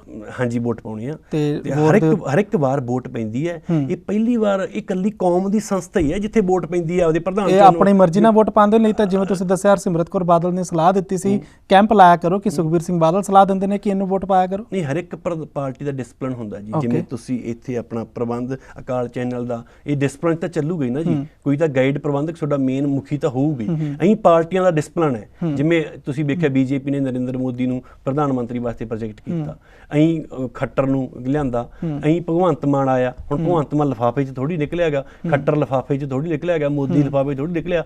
ਪਾਰਟੀ ਦਾ ਡਿਸਪਲਿਨ ਹੈ, ਪਾਰਟੀ ਦੇ ਵਿੱਚ ਚੁਣਿਆ ਜਾਂਦਾ ਵੀ ਇਹ ਨੁਮਾਇੰਦਾ ਪ੍ਰਧਾਨ ਹੋਵੇ। ਕਿਉਂਕਿ ਨਹੀਂ ਤਾਂ ਮੇਰੇ ਮਨ 'ਚ ਬਹੁਤ ਸ਼ੌਂਕ ਹੈ, ਸਭ ਤੋਂ ਵੱਧ ਸ਼ੌਂਕ ਮੇਰੇ ਮਨ 'ਚ ਹੈ ਵੀ ਮੈਂ ਪ੍ਰਧਾਨ ਹੋਵਾਂ, ਹਰ ਇੱਕ ਦੇ ਮਨ 'ਚ ਮੈਂ ਪ੍ਰਧਾਨ ਹੋਵਾਂ। ਪਰ ਇਹ ਡਿਸਪਲਿਨ ਦੀ ਗੱਲ ਹੈ, ਪਾਰਟੀ ਕਹੂਗੀ ਵੀ ਇਹ ਪ੍ਰਧਾਨ ਹੈ। ਜਿਵੇਂ ਵਿਰੋਧੀ ਧਿਰ ਦੇ ਮੈਂਬਰਾਂ ਨੇ ਸਮੁੱਚਿਆਂ ਨੇ ਕਿਹਾ ਵੀ ਸਾਡੇ ਵੱਲੋਂ ਵੀ ਜਗੀਰ ਕੌਰ ਹੋਊ, ਉਹਨਾਂ ਨੂੰ 40 ਵੋਟਾਂ ਪਈਆਂ, ਤੇ ਅਕਾਲੀ ਦਲ ਵੱਲੋਂ ਹਰਜਿੰਦਰ ਸਿੰਘ ਧਾਮੀ, ਤੇ ਅਸੀਂ ਪਹਿਲੀ ਵਾਰ ਸੀਗਾ। ਹਰ ਇੱਕ ਵਾਰੀ ਵਿਰੋਧੀ ਜੋ ਮੈਂਬਰ ਹੁੰਦੇ ਆ, ਵਿਰੋਧੀ 'ਚੋਂ ਵੀ ਉੱਠਦਾ ਤਾਂ ਸਾਰੇ ਵੋਟ ਪਾਉਂਦੇ ਆ। ਹਾਂ, ਫੈਸਲਾ ਤਾਂ ਸਾਂਝਾ ਹੁੰਦਾ, ਸਮੂਹਿਕ ਹੁੰਦਾ ਨਾ ਸਾਰੀ ਪਾਰਟੀ ਦਾ, ਵੀ ਆਹ ਬੰਦਾ ਹੋਵੇ, ਠੀਕ ਹੈ। ਬਸ ਇਹੀ ਗੱਲ ਵੀ ਟਾਰਗੇਟ ਕੀਤਾ ਜਾ ਰਿਹਾ। ਜੇ ਲਿਫਾਫਾ ਕਲਚਰ ਆਪਾਂ ਸ਼੍ਰੋਮਣੀ ਕਮੇਟੀ ਪ੍ਰਧਾਨ ਨੂੰ ਕਹਿੰਦੇ ਆ, ਫਿਰ ਨਰਿੰਦਰ ਮੋਦੀ ਨੂੰ ਕਿਉਂ ਨਹੀਂ ਲਿਫਾਫਾ ਕਲਚਰ ਕਹਿੰਦੇ ਆਪਾਂ, ਤੇ ਆਪਾਂ ਖੱਟਰ ਨੂੰ ਲਿਫਾਫਾ ਕਲਚਰ ਕਿਉਂ ਨਹੀਂ ਕਹਿੰਦੇ? ਨਰਿੰਦਰ ਮੋਦੀ ਤਾਂ 5 ਸਾਲੀ ਚੋਣਾਂ ਕਰਾ ਤਾਂ ਜਾਂਦਾ ਹੈ, ਪਰ ਸਾਨੂੰ ਉਹਨਾਂ ਨੇ ਗੁਲਾਮ ਕਰਕੇ ਰੱਖਿਆ। ਇਸ ਦਾ ਅਫਸੋਸ, ਦੁੱਖ ਹੈ। ਮੈਂ ਤਾਂ ਇਹ ਕਹਿੰਦਾ ਚੋਣ ਹੋਣੀ ਚਾਹੀਦੀ ਹੈ। ਸਾਡਾ ਹਰਿਆਣਾ ਕਮੇਟੀ ਦਾ ਮਸਲਾ ਉਲਝਾ ਕੇ ਰੱਖ ਲਿਆ ਜਾਣ ਕੇ, ਸੁਪਰੀਮ ਕੋਰਟ ਦੇ ਵਿੱਚ ਉਹ ਲਈ ਬੈਠੇ ਆ। ਸਰਕਾਰਾਂ ਕਰ ਕੀ ਰਹੀਆਂ ਤੁਸੀਂ ਵੇਖੋ, ਸਾਡੇ ਸਿੱਖਾਂ ਨੂੰ ਵਿੱਚੋਂ ਪਾੜ ਕੇ, ਸਾਡੇ ਚਿਹਰਿਆਂ ਨੂੰ ਪਾੜ ਕੇ, ਸਾਡੀ ਸੰਸਥਾ ਨੂੰ ਖਤਮ ਕਰਦੇ ਆ, ਪਾੜਦੇ ਆ, ਤੋੜਦੇ ਆ। ਠੀਕ ਹੈ, ਜਦੋਂ ਵੱਖਰਾ ਬੋਰਡ ਪਟਨਾ ਸਾਹਿਬ ਦਾ ਬਣਾਤਾ, ਦਿੱਲੀ ਕਮੇਟੀ ਵੱਖਰੀ ਬਣਾਤੀ, ਸਿਰਫ ਇਹ ਬਹਾਨਾ ਦੇ ਕੇ 25 ਐਕਟ 'ਚ ਦਿੱਲੀ ਦੇ ਗੁਰਦੁਆਰੇ ਨਹੀਂ ਆਉਂਦੇ। ਠੀਕ ਹੈ, ਉਹ ਤਾਂ ਚਲੋ ਨਹੀਂ ਆਉਂਦੇ ਸੀ, ਹੁਣ ਤੁਸੀਂ ਹਰਿਆਣੇ ਨੂੰ ਤੋੜਤਾ। ਇਹ ਸਿਰਫ ਇਹ ਉਦੋਂ ਤੋਂ ਹੀ ਸ਼ਾਸ ਆਉਂਦੀ ਹੈ ਜਦੋਂ ਆਪਾਂ ਨੂੰ ਕਿਹਾ ਸੀ ਨਾ ਵੀ ਆਜ਼ਾਦੀ ਦੀ ਪਹਿਲੀ ਲੜਾਈ ਆਪਾਂ ਜਿੱਤ ਲਈ। ਹਾਲਾਂਕਿ ਸਿੱਖ ਕੌਮ ਨੇ ਅੰਗਰੇਜ਼ਾਂ ਤੋਂ ਮਹਾਨਤਾ ਤੋਂ ਆਪਦੇ ਗੁਰੂ ਘਰ ਆਜ਼ਾਦ ਕਰਾਏ ਸੀ, ਕਰਾਏ ਤਾਂ ਆਪਾਂ ਸੀ, ਪਰ ਹਿੰਦੁਸਤਾਨ ਦੇ ਲੀਡਰ ਨਹਿਰੂ ਗਾਂਧੀ ਔਰ ਸਾਰੇ ਕਹਿੰਦੇ ਵੀ ਭਾਰਤ ਦੀ ਪਹਿਲੀ ਲੜਾਈ ਜਿੱਤ ਲਈ, ਉਹ ਵਿੱਚ ਐਡ ਕਰਤੀ ਵੀ ਉਹ ਲੜਾਈ ਜਿੱਤ ਲਈ। ਤੇ ਉਸ ਤੋਂ ਬਾਅਦ ਰੱਖੀ ਦਾ ਖਾਰ ਹੀ ਸਾਡੇ ਨਾਲ 47 ਤੋਂ ਬਾਅਦ ਸਾਡੇ ਨਾਲ ਕਿਹੜਾ ਸਾਡੇ ਨਾਲ ਇਨਸਾਫ ਮਿਲਿਆਗਾ? ਕਿਤੇ ਸਾਨੂੰ ਸੁਪਰੀਮ ਕੋਰਟ ਵੱਲੋਂ, ਦਿੱਲੀ ਵੱਲੋਂ ਕੋਈ ਇਹ ਫੈਸਲਾ ਆਇਆ ਜਿਹਦੇ ਸਿੱਖਾਂ ਨੂੰ ਸਕੂਨ ਮਿਲਿਆ, ਸਿੱਖ ਸੰਤੁਸ਼ਟ ਹੋਣ? ਸਾਨੂੰ ਦੱਬਣ ਦੀ, ਕੁਚਲਣ ਦੀ, ਜਰਾਇਮ ਪੇਸ਼ਾ ਸਭ ਤੋਂ ਪਹਿਲਾਂ ਸਿੱਖ ਨੂੰ ਕਿਹਾ ਹਿੰਦੁਸਤਾਨ ਦੇ ਵਿੱਚ। ਉਸ ਤੋਂ ਬਾਅਦ ਸਾਡੇ ਪੰਜਾਬੀ ਬੋਲਦੇ ਇਲਾਕੇ ਸਾਨੂੰ ਅਸਲ ਉਦੋਂ ਤੋਂ ਲੈ ਕੇ ਅੱਜ ਤੱਕ ਜੋ ਸ਼੍ਰੋਮਣੀ ਕਮੇਟੀ ਦੇ ਪੈਰ ਨਾਲ ਖੜੇ ਕਰ ਦੇਣਾ, ਜਿਵੇਂ ਡੇਰਾਵਾਦ ਲਾ ਲਓ, ਪਖੰਡਵਾਦ ਲਾ ਲਓ, ਇਹ ਸਾਰਾ ਸਭ ਭਾਰਤੀ ਸਟੇਟ ਦੀ ਰਣਨੀਤੀ, ਸਾਡੀ ਸੰਸਥਾ ਤੇ ਹੈ। ਪੰਜਾਬ ਦੇ ਵਿੱਚ ਡੇਰਾਵਾਦ ਆਇਆ, ਉਹ ਡੇਰਾਵਾਦ ਨੂੰ ਹਵਾ ਵੀ ਸਿਆਸੀ ਪਾਰਟੀਆਂ ਨੇ ਦਿੱਤੀ ਹੈ, ਤੁਹਾਡੇ ਪਾਰਟੀਆਂ ਦੇ ਆਗੂਆਂ ਨੇ ਦਿੱਤੀ ਹੈ। ਇਹ ਪਤਾ ਕੀ ਹੈ ਜੀ, ਇਹ ਚਲੋ ਗਲਤੀ ਆਗੂਆਂ ਦੀ, ਜਿਹੜਾ ਮੁਖੀ ਹੋਊ ਉਹਨੂੰ ਗਲਤ ਕਹੀ ਜਾਊਗਾ ਕਿਉਂਕਿ ਜਿਹੜਾ ਸਾਡਾ ਆਗੂ ਹੈ। ਪਰ ਅਸੀਂ ਬੇਨਤੀ ਮੈਂ ਇਹ ਕਰਦਾ, ਸਾਰੀ ਰਣਨੀਤੀ ਭਾਰਤੀ ਸਟੇਟ ਦੀ ਹੁੰਦੀ ਹੈ। ਠੀਕ, ਸਿਰਫ ਸਿੱਖਾਂ ਨੂੰ ਪਾੜ ਕੇ, ਵੰਡ ਕੇ, ਤੋੜ ਕੇ ਰੱਖਣ ਦੀ। ਹੁਣ ਆਹ ਦੇਖੋ, ਮੈਂ ਬੇਨਤੀ ਕਰਦਾ ਕੌਮ ਨੂੰ, ਲੀਡਰਾਂ 'ਚ ਗਲਤੀਆਂ ਕੱਢੋ, ਲੀਡਰਾਂ ਨੂੰ ਲੜੋ, ਘੂਰੋ, ਕਹੋ, ਗੱਲਾਂ ਬਾਤਾਂ ਕਰੋ, ਠੀਕ ਹੈ, ਸਵਾਲ ਜਵਾਬ ਹੋਣੇ ਚਾਹੀਦੇ ਆ। ਪਰ ਜਿਹੜੇ ਅੱਜ ਹਾਲਾਤ ਹੈ, ਮੈਂ ਕਿਤੇ ਨਾ ਕਿਤੇ ਕੌਮ ਨੂੰ ਬੇਨਤੀ ਕਰਦਾ ਵੀ ਆਪਾਂ ਇਕੱਠੇ ਹੋ ਕੇ ਦਿੱਲੀ ਵੱਲ ਵੀ ਅੱਖ ਰੱਖੀਏ। ਇਕੱਲੇ ਆਪਾਂ ਆਪਸ 'ਚ ਹੀ ਨਾ ਉਲਝੀ ਚੱਲੀਏ। ਆਪਾਂ ਆਪਸ 'ਚ ਉਲਝ ਗਏ, ਬਾਹਰ ਸਾਡੇ ਤੇ ਕਿੰਨੇ ਹਮਲੇ ਅਟੈਕ ਕਰੀ ਚੱਲੇ। ਜਿਹੜੇ ਹਿਸਾਬ ਨਾਲ ਵਿਦਰੋਹ ਹੋਣਾ ਚਾਹੀਦਾ ਸੀ, ਮੈਂ ਸ਼੍ਰੋਮਣੀ ਕਮੇਟੀ ਪ੍ਰਧਾਨ ਹਰਜਿੰਦਰ ਸਿੰਘ ਧਾਮੀ ਜੀ ਨੇ ਬੇਨਤੀ ਕੀਤੀ ਸੀ, ਮੈਂ ਅਕਾਲੀ ਦਲ ਦੀ ਮੀਟਿੰਗ 'ਚ ਵੀ ਗੱਲ ਰੱਖੀ ਸੀ ਵੀ ਇੱਕ ਰੂੜੀ ਦੇ ਥਾਂ ਪਿੱਛੇ ਸਿਰ ਪਾਟ ਜਾਂਦੇ ਆ, ਬੰਦੇ ਮਰ ਜਾਂਦੇ ਆ। ਤੇ ਪਰ ਸਾਡੀ ਐਡੀ ਵੱਡੀ ਸੰਸਥਾ ਤੋੜਤੀ ਭਾਰਤੀ ਸਟੇਟ ਨੇ, ਹਰਿਆਣੇ ਦੇ ਗੁਰਦੁਆਰੇ ਸਭ ਕੁਝ ਅੱਡ ਕਰਤਾ, ਵੀ ਆਪਾਂ ਕਿਉਂ ਨਾ ਲੜੀਏ। ਇਸ ਕਰਕੇ ਪਰ ਆਪ ਚੁਲਝੇ ਹੋਏ, ਆਪ 'ਚ ਲੜੇ ਕਰਕੇ ਇੱਕ ਦੂਜੇ ਡਰ ਗੋਲਕਾਂ ਹੀ ਲੜਾਈ ਬਣਾ ਦੇ। ਜੇ ਕੋਈ ਲੜਦਾ, ਜੇ ਕੋਈ ਤੁਰਦਾ, ਅਕਾਲੀ ਦਲ ਸ਼੍ਰੋਮਣੀ ਕਮੇਟੀ ਤੁਰਦੀ ਹੈ ਤਾਂ ਬਿਆਨ ਦੇਖੋ ਕਿੰਨਾ ਖਤਰਨਾਕ ਆਉਂਦਾ। ਇਹ ਨਹੀਂ ਕਹਿੰਦੇ ਵੀ ਚਲੋ ਇਹ ਲੜਾਈ ਲੜਦੇ, ਇਹਨਾਂ ਦਾ ਸਿਧਾਂਤ, ਇਹਨਾਂ ਦਾ ਹੱਕ ਹੈ, ਇਹਨਾਂ ਦੀ ਸੋਚ ਹੈ, ਪਰ ਜੇ ਗੋਲਕਾਂ ਪਿੱਛੇ ਲੜਦੇ ਆ ਫਿਰ ਐਂ ਕਹਿ ਦਿੰਦੇ ਆ। ਕਹਿਣ ਵਾਲੇ ਤਾਂ ਇਹ ਵੀ ਕਹਿ ਦਿੰਦੇ ਨੇ ਇਸ ਕਰਕੇ ਨਹੀਂ ਡਟਮਾ ਵਿਰੋਧ ਕੀਤਾ ਹਰਿਆਣਾ ਕਮੇਟੀ ਬਣੀ ਦਾ ਕਿ ਖੌਰੇ ਕੀ ਪਤਾ 2024 ਚ ਇਹ ਮੁੜ ਤੋਂ ਇਕੱਠੇ ਹੋ ਕੇ ਚੋਣਾਂ ਲੜਨ। ਇਹ ਨਹੀਂ ਜੀ, ਫੁਰਨੇ ਆ, ਤੁਸੀਂ ਆਪ ਵੇਖੇ ਹੋਊਗਾ ਪਿੱਛੇ ਜੇ ਵਾਰਡ ਆਤੀ, ਪਤਾ ਨਹੀਂ ਹਜੇ ਪਾਰਟੀ ਨੇ ਕੀ ਕਰਨਾ, ਮੈਂ ਵੀ ਸਟੈਂਡ ਲਈ ਜਾਵਾਂ ਇੱਥੇ, ਤੇ ਉਹ ਫੁਰਨੇ ਡਾਤੇ ਬੀਜੇਪੀ ਨੇ ਸਮਝੌਤਾ ਹੋ ਰਿਹਾ, ਪਤਾ ਨਹੀਂ ਹੋਇਆ ਕਿ ਨਹੀਂ ਹੋਇਆ। ਉਦੋਂ ਬਾਅਦ ਰਾਜਾ ਵੜਿੰਗ ਨੇ ਤਾਂ ਪਰਸੋਂ ਕਹੀ ਦਿੱਤਾ ਵੀ ਆਹ ਕੰਡੀਸ਼ਨਾਂ ਸੀ, ਆਪਦੇ ਘਰੇ ਰਾਜਾ ਵੜਿੰਗ ਗੌਰ ਨਹੀਂ ਰੱਖਦਾ ਵੀ ਮੇਰੇ ਘਰੇ ਕੀ ਹੋ ਰਿਹਾ, ਤੇ ਉਹ ਅਕਾਲੀ ਦਲ 'ਚ ਗੌਰ ਰੱਖਦਾ। ਇਸ ਕਰਕੇ ਪੰਛੀ ਕੱਲਾ ਸ਼ਿਕਾਰੀ ਵਾਰੇ ਆ, ਨਿਸ਼ਾਨਾ ਤਾਂ ਸਿੱਖ ਕੌਮ ਹੈ, ਬਹਾਨਾ ਅਕਾਲੀ ਦਲ ਤਾਂ ਮਤਲਬ ਸਿੱਖ ਕੌਮ ਨਿਸ਼ਾਨਾ। ਸਿੱਖ ਕੌਮ ਨੂੰ ਥੋੜਾ ਜਿਹਾ ਪਾੜ ਕੇ, ਦੱਬ ਕੇ, ਕੁਚਲ ਕੇ ਰੱਖਣਾ ਚਾਹੀਦੀ ਹੈ। ਪਰ ਕੌਮ ਨੂੰ ਬੇਨਤੀ ਹੈ, ਬਹੁਤ ਵੱਡੇ ਹਮਲੇ ਹੋ ਰਹੇ ਆ, ਆਪਾਂ ਉਧਰ ਵੀ ਨਿਗਾਹ, ਆਪਸ 'ਚ ਵੀ ਲੜੋ, ਠੀਕ ਹੈ, ਜਦੋਂ ਪਾਵਰ 'ਚ ਆ ਕੇ ਫੇਰ ਲੜ ਪਾਂਗੇ। ਪਰ ਅੱਜ ਤਾਂ ਆਪਾਂ ਵਿਚਾਰੇ ਹੀ ਆ ਸਾਰੇ, ਪਾਵਰ ਤੋਂ ਬਿਨਾਂ ਸੰਘਰਸ਼ੀਲ ਆ ਸਾਰੇ, ਪਰ ਇਕੱਠੇ ਹੋ ਕੇ ਸੰਘਰਸ਼ ਉਧਰ ਨੂੰ ਲੜੀਏ ਜੋ ਲੜਨ ਧੱਕੇ ਹੋ ਰਹੇ ਆ। ਕੋਲ ਜ਼ਿੰਮੇਵਾਰੀਆਂ ਤੁਹਾਡੇ ਤੇ ਬਹੁਤ ਜ਼ਿਆਦਾ ਨੇ, ਜ਼ਿੰਮੇਵਾਰੀਆਂ ਸੰਗਤਾਂ ਵੀ ਨਿਭਾ ਰਹੀਆਂ ਨੇ, ਲੇਕਿਨ ਫਿਰ ਵੀ ਅਸੀਂ ਵਿਚਾਰੇ ਨਾ ਕਹੀਏ। ਤੁਸੀਂ ਇਸ ਚੀਜ਼ ਨੂੰ ਨੋਟ ਕੀਤਾ ਗੁਰਪ੍ਰੀਤ ਸਿੰਘ ਜੀ, ਬੇਅਦਬੀਆਂ ਦੇ ਸਮੇਂ ਤੋਂ ਬਾਅਦ ਬੈਕ ਟੂ ਬੈਕ 2016 ਤੋਂ ਲੈ ਕੇ ਨਿਰੰਤਰ, ਮੈਂ 2016 ਇਸ ਕਰਕੇ ਕਹਿ ਰਿਹਾ, ਪ੍ਰੋਫੈਸਰ ਬਡੂੰਗਰ ਆਉਂਦੇ ਨੇ, ਉਸ ਤੋਂ ਬਾਅਦ ਗੋਬਿੰਦ ਸਿੰਘ ਲੌਂਗੋਵਾਲ ਆਉਂਦੇ ਨੇ, ਫਿਰ ਉਸ ਤੋਂ ਬਾਅਦ ਬੀਬੀ ਜਗੀਰ ਕੌਰ ਨੂੰ ਮੌਕਾ ਮਿਲਦਾ, ਫਿਰ ਧਾਮੀ ਸਾਹਿਬ ਨੂੰ ਮੌਕਾ ਮਿਲਦਾ। ਤਕਰੀਬਨ ਪਿਛਲੇ 5-6 ਸਾਲਾਂ ਦੇ ਵਿੱਚ ਪ੍ਰਧਾਨ ਨਿਰੰਤਰ ਬਦਲਦੇ ਆਏ ਨੇ, ਸੇਵਾਵਾਂ ਦਾ ਮੌਕਾ ਸਾਰਿਆਂ ਨੂੰ ਮਿਲਿਆ। ਨਾਲ ਦੇ ਨਾਲ ਵਿਵਾਦ ਵੀ ਕਈ ਜੁੜਦੇ ਰਹੇ ਜਿਨ੍ਹਾਂ ਦੇ ਹੱਲ ਨਜ਼ਰ ਨਹੀਂ ਆਏ। ਭਾਵੇਂ ਵਿਵਾਦ ਹੋਵੇ ਰਾਸ਼ਨ ਘੁਟਾਲੇ ਦਾ, ਭਾਵੇਂ ਵਿਵਾਦ ਹੋਵੇ 328 ਸਰੂਪਾਂ ਦਾ, ਭਾਵੇਂ ਸਵਾਲ ਹੋਵੇ ਕਿ ਇਸ ਵੇਲੇ SGPC ਕਿਸ ਤਰੀਕੇ ਦੇ ਨਾਲ ਸੰਗਤਾਂ ਨੂੰ ਦੁਨੀਆ ਭਰ ਦੇ ਵਿੱਚ ਲਾਈਵ ਗੁਰਬਾਣੀ ਪਹੁੰਚਾਏਗੀ। ਇਹ ਸਾਰੀਆਂ ਚੀਜ਼ਾਂ ਇਹ ਵੀ ਜਾਪਦਾ ਤੁਹਾਨੂੰ ਕਿ ਵਿਰੋਧੀ ਹੀ ਖੜੀਆਂ ਕਰਦੇ ਨੇ ਤਾਂ ਕਿ ਢਾਹ ਲਾਈ ਜਾਏ ਮੈਂਬਰਾਂ ਨੂੰ, ਸੰਸਥਾ ਨੂੰ, ਤੇ ਸਿਆਸਤ ਚਮਕਾਈ ਜਾਏ ਆਪਣੀ। ਕੁਛ ਗੱਲ ਹੁੰਦੀ ਹੈ, ਕੁਛ ਵੱਡੀ ਹੋ ਜਾਂਦੀ ਹੈ, ਕੁਛ ਦੇ ਹੱਲ ਹੋਣ ਦੇ ਬਾਵਜੂਦ ਮੈਂ ਨਾ ਮੰਨਣ ਵਾਲੀ ਗੱਲ ਹੋ ਜਾਂਦੀ ਹੈ। ਤੁਸੀਂ ਸਿਆਣੇ ਹੋ, ਮੈਨੂੰ ਇਹ ਲੱਗਦਾ ਵੀ ਚਲੋ ਵੈਸੇ ਸੋਸ਼ਲ ਮੀਡੀਆ 'ਚ ਇਹ ਇੱਕ ਹੈਗੀ, ਸੋਸ਼ਲ ਮੀਡੀਆ ਦੀ ਗੱਲ ਹੈ ਵੀ ਜੋ ਪੋਜ਼ਿਟਿਵ ਗੱਲ ਹੈ, ਚੰਗੀ ਸਿਆਣੀ ਲਿਆਕਤ ਵਾਲੀਆਂ ਗੱਲਾਂ ਤੁਸੀਂ ਕਰੋ, ਉਹ ਮਤਲਬ ਸੋਸ਼ਲ ਮੀਡੀਆ ਘੱਟ ਚੱਕਦਾ। ਕੋਈ ਚੈਨਲ ਦੀ, ਕਿਸੇ ਇੱਕ ਬੰਦੇ ਦੀ ਪੇਜ ਦੀ ਗੱਲ ਨਹੀਂ, ਇਹ ਸੋਸ਼ਲ ਮੀਡੀਆ ਦੀ ਮਤਲਬ ਇੱਕ ਤਰ੍ਹਾਂ ਦੀ ਥਿਊਰੀ ਹੈ, ਉਹ ਨੈਗੇਟਿਵਿਟੀ ਨੂੰ ਜ਼ਿਆਦਾ ਚੱਕਦਾ। ਜੇ ਕਿਸੇ ਦੇ ਰੂਡ ਬੋਲੋ, ਪੁੱਠਾ ਬੋਲੋ, ਤਿੱਖਾ ਬੋਲੋ, ਤਵਾ ਐਲੀਗੇਸ਼ਨ ਲਾਓ, ਕਿਸੇ ਕਲਪਨਾ, ਜਿਵੇਂ ਹੁਣ ਰਾਜੇ ਵੜਿੰਗ ਦੀ ਚੈਨਲਾਂ ਨੇ, ਮੈਂ ਹੈਰਾਨ ਆ ਐਡੇ ਵੱਡੇ ਚੈਨਲ ਜਿਹੜੇ ਆਪਦੇ ਆਪ ਨੂੰ ਚੈਨਲ ਅਡਾਨੀਆਂ ਵਾਨੀਆਂ ਦੇ ਚੈਨਲ, ਉਹਨਾਂ ਨੇ ਚਲਾਤਾ ਉਹਦੀ ਕਲਪਨਾ ਮੰਨਦੀ ਵੀ ਸਮਝੌਤਾ ਹੋ ਰਿਹਾ ਸੀ, ਐਂ ਹੋ ਰਿਹਾ ਸੀ। ਐਂ ਤੁਸੀਂ ਵੇਖੋ 328 ਸਰੂਪਾਂ ਵਾਲੇ ਮਸਲੇ ਤੇ ਤੁਸੀਂ ਵੇਖੋ ਜੀ, ਤੁਸੀਂ ਮੇਰੇ ਨਾਲੋਂ ਵੱਧ ਸਿਆਣੇ ਹੋ, ਤੁਸੀਂ ਤੁਹਾਡੀ ਗੱਲਬਾਤ ਵੀ ਹੋਈ ਹੋਊ, ਪਤਾ ਨਹੀਂ ਇਹ ਤਾਂ ਇੱਕ ਤਰ੍ਹਾਂ ਦੀ ਮੈਣਾ ਮੰਨਣ ਵਾਲੀ ਗੱਲ ਹੋਈ ਪਈ ਹੈ। ਗੱਲ ਕਿੱਥੋਂ ਪਾਰਦਰਸ਼ਤਾ ਸ਼੍ਰੋਮਣੀ ਕਮੇਟੀ ਚ ਤਾਂ ਹੀ ਉਹ ਗੱਲ ਕੱਢੀ, ਨਹੀਂ ਤਾਂ ਉਹ ਮੁਲਾਜ਼ਮ ਨੇ ਕਹਿਤਾ ਸੀ ਵੀ ਮੈਂ ਸਿਰਫ ਪੈਸੇ ਮਤਲਬ ਪੈਸਿਆਂ ਦੀ ਰੈਫਰੀ ਕੀਤੀ ਰਿਕਾਰਡ ਦੀ, ਪੈਸੇ ਜੇਬ ਚ ਪਾਏ ਨੇ ਤੇ ਰਿਕਾਰਡ ਦੇ ਵਿੱਚ ਨੋਟ ਨਹੀਂ ਕੀਤੇ, ਇਸ ਕਰਕੇ ਮੇਰਾ ਕੱਟ ਲਓ ਜੀ ਮੇਰੇ ਫੰਡਾਂ ਦੇ ਵਿੱਚੋਂ। ਪਰ ਕੌਮ ਦੀ ਸੰਸਥਾ ਕੌਮ ਨੂੰ ਜਵਾਬ ਦੇ, ਪਾਰਦਰਸ਼ੀ ਹੈ, ਨਹੀਂ ਨੀਅਤ 'ਚ ਕੋਈ ਖੋਟ ਨਹੀਂ ਪ੍ਰਧਾਨ ਤੋਂ ਲੈ ਕੇ ਸਾਰਿਆਂ 'ਚ, ਤਾਂਹੀਓ ਕਿਹਾ ਸੀ ਜਾਂਚ ਕਰਾਵਾਂਗੇ। ਜਾਂਚ ਕਰਾਉਣ ਦੀ ਗੱਲ ਆਈ ਜਦੋਂ ਵੀ ਆਪਾਂ ਉਹਦੀ ਕਹਿੰਦੇ ਜੀ ਨਾ ਜੀ ਲਾਲਾ ਕਰਤੀ ਵੀ ਮਤਲਬ ਇੰਡੀਪੈਂਡੈਂਟ ਹੋਣੀ ਚਾਹੀਦੀ ਹੈ ਜਾਂਚ, ਤਾਂ ਸ੍ਰੀ ਅਕਾਲ ਤਖਤ ਸਾਹਿਬ ਦੇ ਜਥੇਦਾਰ ਸਾਹਿਬਾਨ ਨੂੰ ਬੇਨਤੀ ਕੀਤੀ, ਸਮੁੱਚੀ ਐਗਜ਼ੈਕਟਿਵ ਬਣੀ, ਤੁਹਾਨੂੰ ਪਤਾ ਬੜੀ ਪਾਰਦਰਸ਼ਤਾ ਨਾਲ ਅਕਾਲ ਤਖਤ ਸਾਹਿਬ ਦੇ ਜੋ ਸਿੱਖ ਕੌਮ ਦਾ ਸੁਪਰੀਮ ਸ੍ਰੀ ਅਕਾਲ ਤਖਤ ਸਾਹਿਬ ਹੈ, ਅਕਾਲ ਤਖਤ ਸਾਹਿਬ ਦਾ ਜਥੇਦਾਰ ਹੈ, ਅਕਾਲ ਤਖਤ ਸਾਹਿਬ ਦੀ ਅਗਵਾਈ 'ਚ ਕਮੇਟੀ ਬਣ ਗਈ। ਉਹ ਕਮੇਟੀ ਨੇ ਸ਼੍ਰੋਮਣੀ ਕਮੇਟੀ ਦਾ ਮਤਲਬ ਕੱਲੀ ਪੜਤਾਲ ਕਰਕੇ 1100 ਪੰਨੇ ਦੀ ਰਿਪੋਰਟ ਸੌਂਪਤੀ। ਰਿਪੋਰਟ ਕੱਲੀ ਸੌਂਪੀ ਨਹੀਂ, ਦੱਸਤਾ ਹਾਲਾਂਕਿ ਜੇ ਇੱਕ ਇਨਸਾਨ ਗਲਤੀ ਕਰੇ 1 2 3 ਸ਼੍ਰੋਮਣੀ ਕਮੇਟੀ ਦੇ ਜੇ ਅਧਿਕਾਰੀਆਂ ਦੀ ਗੱਲ ਕਰੀਏ ਗਲਤੀ 2 ਇਨਸਾਨਾਂ ਦੀ ਸੀ, ਤੁਹਾਨੂੰ ਵੱਧ ਪਤਾ ਮੇਰੇ ਨੂੰ, ਪਰ ਫਿਰ ਵੀ 16 ਅਧਿਕਾਰੀ ਝਟਕਾਏ ਕਿਉਂਕਿ ਵੀ ਗੁਰੂ ਗ੍ਰੰਥ ਸਾਹਿਬ ਵਾਲਾ ਮਸਲਾ ਇਹ ਨਿੱਕਾ ਮੋਟਾ ਮਸਲਾ ਨਹੀਂ, ਕੋਈ ਆਮ ਦੁਨਿਆਵੀ ਗੱਲ ਚੱਲ ਜਾਂਦੀ ਹੈ। ਉਹੀ ਗੱਲ ਹੈ ਨਾ, ਮਸਲੇ 16 ਜਿਹੜੇ ਚੀਫ ਸੈਕਟਰੀ ਤੋਂ ਲੈ ਕੇ ਚੀਫ ਸੈਕਟਰੀ, ਹਾਂ ਜਿਹੜੇ 16 ਬੰਦੇ ਝਟਕਾਏ ਵਿਹਲੇ ਕੀਤੇ, ਉਹੀ ਗੱਲ ਹੈ ਨਾ, ਇਹ ਉਹ ਸੀਗੇ ਜੇ ਮੁਲਾਜ਼ਮ ਸੀ ਜਿਹਨਾਂ ਦੀਆਂ ਤਨਖਾਹਾਂ ਲੱਗੀਆਂ ਸੀ, ਅਹੁਦੇਦਾਰਾਂ ਦੇ ਵਿੱਚੋਂ ਕਿਸੇ ਨੇ। ਮੈਂ ਆਪ ਬੇਨਤੀ ਕਰਦਾ, ਅਹੁਦੇਦਾਰ ਤੁਹਾਨੂੰ ਦੱਸਿਆ ਜਵਾਬ ਦੇ ਤਨਖਾਹ ਲੈਣ ਵਾਲੀ ਹੋ, ਕਿਉਂਕਿ ਉਦੋਂ ਸੱਟ ਵੱਜਦੀ। ਅਹੁਦੇਦਾਰਾਂ ਨੂੰ ਕੀ ਕੀਤਾ, ਮੌਜੂਦਾ ਐਗਜ਼ੈਕਟਿਵ ਸਾਰੀ ਸ੍ਰੀ ਅਕਾਲ ਤਖਤ ਸਾਹਿਬ ਦੀ ਫਸੀਲ ਦੇ ਸਾਹਮਣੇ ਖੜਾ ਕੇ ਜਥੇਦਾਰ ਸਾਹਿਬਾਨ ਨੇ ਜਿਵੇਂ ਧਾਰਮਿਕ ਮਰਿਆਦਾ ਅਨੁਸਾਰ, ਤੁਸੀਂ ਲਾਈਵ ਦੇਖਿਆ ਸਾਰਾ ਪੂਰੀ ਐਗਜ਼ੈਕਟਿਵ ਨੂੰ ਜਿੱਥੇ ਝਾੜ ਘੂਰ ਕੱਪ ਕੀਤੀ ਵੀ ਤੁਹਾਡੀ ਪ੍ਰਬੰਧ ਤੁਸੀਂ ਕੀ ਵੇਖਦੇ ਹੋ ਫਿਰ, ਤੇ ਨਾਲ ਹੀ ਸਜ਼ਾ ਲਈ, ਸੇਵਾ ਲਈ। ਉਸ ਤੋਂ ਬਾਅਦ ਜਿਹੜੇ ਉਸ ਸਮੇਂ ਜਿਹੜੇ ਸਮੇਂ ਦਾ ਮਸਲਾ, ਉਸ ਸਮੇਂ ਵਾਲੇ ਮੈਂਬਰਾਂ ਨੂੰ ਤੇ ਬੈਨ ਲਾਤਾ ਵੀ 3 ਸਾਲ ਕੋਈ ਵੀ ਮੈਂਬਰ ਅਹੁਦਾ ਨਹੀਂ ਲੈ ਸਕਦਾ। ਇਸ ਕਰਕੇ ਇੱਕ ਸੀਨੀਅਰ ਮੀਤ ਪ੍ਰਧਾਨ ਸੀ ਇਸ ਸਮੇਂ, ਉਹ ਉਹਦੀ ਕਿਹਾ ਵੀ ਅਸਤੀਫਾ ਛੱਡੋ ਪਰਾਂ, ਤੇ ਪਰ ਤੁਸੀਂ ਵੇਖੋ ਇੱਕ ਜ਼ਿਲ੍ਹੇ ਦਾ ਕਲਰਕ ਗਲਤੀ ਕਰੇ, ਸਜ਼ਾ ਸਟੇਟ ਦੇ ਚੀਫ ਸੈਕਟਰੀ ਤੱਕ ਮਿਲੇ ਤੇ ਮੁੱਖ ਮੰਤਰੀ ਐਗਜ਼ੈਕਟਿਵ ਗਲਤੀ ਦੀ ਸਜ਼ਾ ਭੁਗਤੇ। ਤੁਸੀਂ ਸਜ਼ਾ ਤਾਂ ਬਹੁਤ ਵੱਡੀ ਹੋਈ ਹੈ, ਕਾਰਵਾਈ ਤਾਂ ਬਹੁਤ ਵੱਡੀ ਹੋਈ ਹੈ, ਨਾਲੇ ਇਹ ਕਲੀਅਰ ਆ ਗਈ 1100 ਪੰਨੇ ਦੀ ਰਿਪੋਰਟ ਦੇ ਵਿੱਚ ਵੀ ਬੇਅਦਬੀ ਕਿਤੇ ਨਹੀਂ ਹੋਈ, ਗਾਇਬ ਵਾਲਾ ਸ਼ਬਦ ਕਿਤੇ ਨਹੀਂ ਹੋਇਆ, ਰਿਕਾਰਡ ਹੇਰ-ਫੇਰ ਹੋਈ ਹੈ ਵੀ ਮਤਲਬ ਨੀਅਤ 'ਚ ਖੋਟ, ਪੈਸੇ ਮਤਲਬ ਇੱਕ ਸਰੂਪ ਦੇ ਜੇਬ 'ਚ ਪਈ ਗਏ ਮਤਲਬ ਕਿ ਸਿੰਗਲ ਉਹ ਦਾ ਆ ਗਿਆ, ਪਰ ਹਜੇ ਵੀ ਮੈਨਾ ਮਾਨੂੰ ਚੱਲੀ ਜਾਂਦੀ ਹੈ ਜੀ। ਪਰ ਇਹਦੇ ਪਿੱਛੇ ਕਿਤੇ ਨਾ ਕਿਤੇ ਕੁਛ ਤਾਂ ਪਤਾ ਨਹੀਂ ਸੰਗਤ ਨੂੰ, ਦੁੱਖ ਆਉਂਦੀ ਹੈ ਜੋ ਗੁਰੂ ਦੀ ਗੱਲ ਆ ਜੇ, ਗੁਰੂ ਦੇ ਸਰੂਪਾਂ ਦੀ ਗੱਲ ਆ ਜੇ, ਦੁੱਖ ਤਾਂ ਹੁੰਦੀ ਹੈ, ਹਰ ਇੱਕ ਦਾ ਸਿਰ ਦਾ ਬਲੂੰਦਿਆ ਜਾਂਦਾ, ਕਿਤੇ ਨਾ ਕਿਤੇ ਸਟੇਟ ਦਾ ਇਸ਼ਾਰਾ, ਕਿਉਂਕਿ ਪੰਥਕ ਧਾਰਮਿਕ ਇਸ਼ੂ ਤੇ ਮਤਲਬ ਜਿਵੇਂ ਬੇਅਦਬੀ ਵਾਲੇ ਮਸਲੇ ਲਾ ਲਓ, ਇਹ ਮਸਲਿਆਂ ਤੇ ਪਤਾ ਸਟੇਟ ਨੂੰ ਵੀ ਸਿੱਖ ਕੌਮ ਕਿੱਥੇ ਜ਼ਿਆਦਾ ਜਜ਼ਬਾਤਾਂ 'ਚ ਹੁੰਦੀ ਹੈ। ਚਲੋ ਅਸੀਂ ਇਹ ਨਿਚੋੜ ਕੱਢ ਲੈਂਦੇ ਹਾਂ ਕਿ ਅੱਜ ਦੇ ਸਮੇਂ ਦੇ ਵਿੱਚ ਇਹ ਜ਼ਰੂਰੀ ਹੈ। ਅਸੀਂ ਭਾਵੇਂ ਇਸ ਵੇਲੇ ਇਹ ਨਾ ਦੇਖੀਏ ਕਿ ਅਸੀਂ ਸ਼੍ਰੋਮਣੀ ਅਕਾਲੀ ਦਲ ਦੀ ਜੇਕਰ ਗੱਲ ਕਰੀਏ, ਜੋ ਕੌਮ ਦੀ ਸਰਮੋਰ ਜਥੇਬੰਦੀ ਮੰਨੀ ਜਾਂਦੀ ਹੈ, ਜਿਸ ਦੇ ਪ੍ਰਤੀ ਜੇਕਰ ਕੋਈ ਜੁਝਾਰੂ ਸਿੰਘ ਵੀ ਨੇ, ਉਹ ਕਹਿੰਦੇ ਨੇ ਅਸੀਂ ਸ਼੍ਰੋਮਣੀ ਅਕਾਲੀ ਦਲ ਨੂੰ ਤਗੜਾ ਕਰੀਏ, ਹੋਰ ਤਗੜਾ ਕਰੀਏ ਜੋ ਮੌਜੂਦਾ ਹਾਲਾਤਾਂ ਦੇ ਵਿੱਚ ਹੈ। ਸੰਗਤ ਜੀ, ਸਾਡੀ ਪੁਰਜ਼ੋਰ ਕੋਸ਼ਿਸ਼ ਰਹਿੰਦੀ ਹੈ ਕਿ ਜਦ ਵੀ ਸਾਨੂੰ ਮੌਕਾ ਮਿਲੇ ਅਸੀਂ ਗੱਲਬਾਤ ਖੋਲ੍ਹ ਕੇ ਜ਼ਰੂਰ ਕਰੀਏ, ਅਤੇ ਧੰਨਵਾਦ ਕਰਦੇ ਹਾਂ ਅਸੀਂ ਗੁਰਪ੍ਰੀਤ ਸਿੰਘ ਹੋਣਾ ਦਾ, ਜਿਨ੍ਹਾਂ ਨੇ ਕਈ ਸਵਾਲਾਂ ਦੇ ਜਵਾਬ ਖੋਲ੍ਹ ਕੇ ਦਿੱਤੇ, ਨਾ ਸਿਰਫ ਖੋਲ੍ਹ ਕੇ ਜਵਾਬ ਦਿੱਤੇ ਬਲਕਿ ਇਤਿਹਾਸ ਦੇ ਵਿੱਚ ਜੋ ਕੁਝ ਘਟਨਾਵਾਂ ਵਾਪਰੀਆਂ ਉਸ ਤੋਂ ਬਾਅਦ ਕੀ ਕੁਝ ਐਕਸ਼ਨ ਲਿੱਤੇ ਗਏ, ਭਾਵੇਂ SGPC ਵੱਲੋਂ ਚਾਹੇ ਸ਼੍ਰੀ ਅਕਾਲ ਤਖਤ ਸਾਹਿਬ ਦੇ ਸਮੇਂ ਰਹੇ ਜਥੇਦਾਰਾਂ ਵੱਲੋਂ, ਉਸ ਦੇ ਉੱਤੇ ਵੀ ਰੋਸ਼ਨੀ ਪਾਈ ਗਈ। ਧੰਨਵਾਦ ਕਰਦੇ ਹਾਂ ਗੁਰਪ੍ਰੀਤ ਸਿੰਘ ਜੀ। ਇਤਿਹਾਸ ਕਰਾਂਗੇ ਆਉਣ ਵਾਲੇ ਸਮੇਂ ਦੇ ਵਿੱਚ ਵੀ, ਜਿੰਨਾ ਚਿਰ ਤੁਸੀਂ ਇੱਥੇ ਹੈਗੇ ਹੋ ਜਾਂ ਜਦ ਤੱਕ ਤੁਸੀਂ ਮੈਂਬਰ ਹੋ ਤਦ ਤੱਕ ਖੁੱਲ੍ਹ ਕੇ ਤੁਹਾਡੇ ਨਾਲ ਗੱਲਬਾਤ ਕਰਦੇ ਰਹਾਂਗੇ ਮੌਜੂਦਾ ਵਿਸ਼ਿਆਂ ਦੇ ਉੱਤੇ, ਭਾਵੇਂ ਤੁਹਾਡੀ ਪਾਰਟੀ ਦੇ ਪ੍ਰਤੀ ਹੋਣ, ਭਾਵੇਂ ਸ਼੍ਰੋਮਣੀ ਗੁਰਦੁਆਰਾ ਪ੍ਰਬੰਧਕ ਕਮੇਟੀ ਦੇ ਪ੍ਰਤੀ। ਧੰਨਵਾਦ ਕਰਦੇ ਹਾਂ। ਬਹੁਤ ਵਧੀਆ ਲੱਗਾ ਜੀ, ਬਹੁਤ ਗਲਤੀ ਸਾਰੀ ਸੰਗਤ ਤੁਸੀਂ ਮਾਫ ਕਰਨ, ਵਾਹਿਗੁਰੂ ਜੀ ਕਾ ਖਾਲਸਾ, ਵਾਹਿਗੁਰੂ ਜੀ ਕੀ ਫਤਿਹ।